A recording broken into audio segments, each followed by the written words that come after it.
Менеджеры по подбору персонала. В какой самой неподходящей одежде к вам приходили люди на собеседование? Пригласил на собеседование парня из списка претендентов на должность администратора начального уровня. Когда он вошел в офис, на нем была черная рубашка, на груди было написано крупными буквами 3 слова: травка, секс, текила. Я проводил собеседование с одним очень полным мужчиной. На нем была очень грязная и затертая рубашка, в которой не было одной из 2 пуговиц, и его грудь несколько раз буквально вываливалась через это отверстие в рубашке. Не одежда, но я недавно проводил собеседование с девушкой, у которой на обеих руках татуировки, на которых отчетливо были видны очень откровенные лесбийские сцены с обнаженными женскими органами. Этот парень пришел в офис в джинсовых шортах, которые когда-то, видимо, были джинсами, и в сандалях. В то утро этот чувак подрабатывал на рыбацкой лодке, а после приехал к нам в офис. Он пах как потная мертвая рыба. Он планировал устроиться к нам на должность разработчика. Что касается должности дизайнера, то однажды пришел чувак в фиолетовой рубашке без рукавов, в белых просвечивающих штанах спандексного типа, через которые отчетливо были видны трусы леопардового цвета, и в шлепанцах. Я работаю на разработчика игр. Помню, как кто-то приходил в офис по поводу работы в футболке с одним из наших IP-адресов. К тому же на нем были короткие штаны, и на белых носках также присутствовали логотипы нашей компании. Видимо, так он хотел произвести впечатление на нашего директора. Не работодатель, но видел, как это произошло. Медицинская компания, в которой я работал, была выкуплена, и нам всем пришлось пройти повторное собеседование, потому что руководство, естественно, тоже сменилось. Один парень пришел в майке, шортах, шлепанцах и с кобурой от пистолета на поясе. К счастью, оружия в ней не было. Я работаю в автосалоне, у нас освободилась должность водителя. Пришел парень в порванных джинсах, которые к тому же были все в рыжих пятнах, и от него жутко воняло белизной. Плюс он опоздал на 1 час. Излишне говорит, что он не получил работу.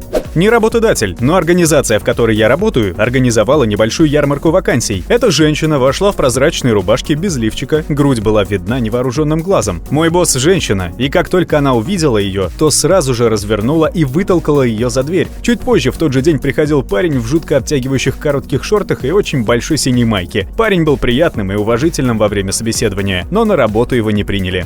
Однажды пришла девушка, у которой макияж был только на одном глазу, ярко-зеленая тень, тушь и прочее. Другой глаз был полностью без макияжа. Видимо, она очень спешила в тот день.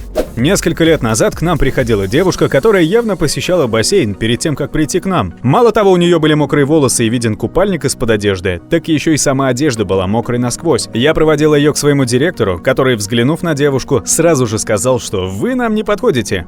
Я помню парня, который пришел в футболке Харли Дэвидсон, но что было особенным, так это его большая ковбойская шляпа и наполовину выкуренная сигарета, которую он держал за ухом. Я сначала подумал, что это какой-то розыгрыш или что-то в этом роде, но этот парень реально искал работу. У меня был мужчина в очень грязных джинсах и рваной бейсболке. Что самое дикое, это то, что у него были крашеные волосы ярко-тыквенного цвета. Это выглядело ужасно. Я был менеджером по подбору персонала в колл-центре и видел разные варианты внешнего вида. Перечислю несколько. Один был в футболке с надписью «Я ненавижу работу», женщина с гигантским ожерельем и подвеской на нем в виде слова «сука», парень в волосатых штанах, как будто они были из верблюжьей шерсти, стриптизерша, пришедшая на собеседование прямо с работы. Был даже один старик, который по какой-то причине проделал дырки в рубашке в районе сосков, так что они были наружу. Это просто жесть. Мой знакомый раньше был консультантом в центре по безработице. Он рассказывал, как один парень постоянно носил бейсболку с надписью «Бухло делает меня умнее». В результате этого у него не получилось пройти ни одно собеседование.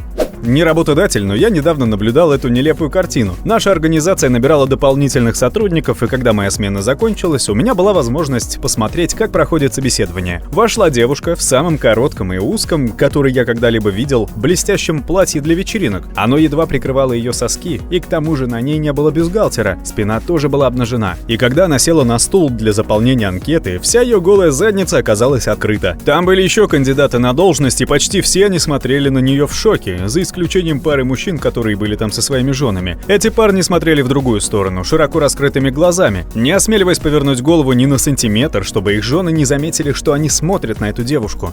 Этот парень пришел с надеждой получить должность в IT-сфере, поло, спортивных штанах цвета хаки и кроссовках с изображениями на них разных аниме-персонажей. Благодарю за просмотр. Если понравилось видео, ставь лайк и подписывайся на канал. Всем пока!